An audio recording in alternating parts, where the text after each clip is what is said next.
อ้วเป็นคงจริงที่มาหากินอยู่ในเมืองไทย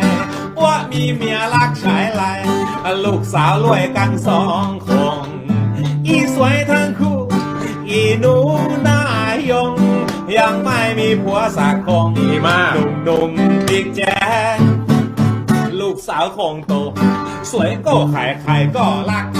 ว่าหากให้มันเลี้ยงเย็กจากข้าอยากให้มันเย็กเก่งเหมือนแม่ลูกว่านางเจ๋งเย็กเก่งลูกข้าติดแจ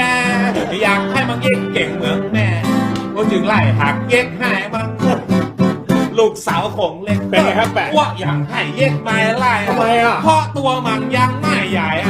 ว่าก็นักชายเมืองกา โอ้ อีทีจากไม่ไว้ว่าเลยมาเลยหักเย็กให้มัน เอาไว้รออีกหน่อยเถอะนะ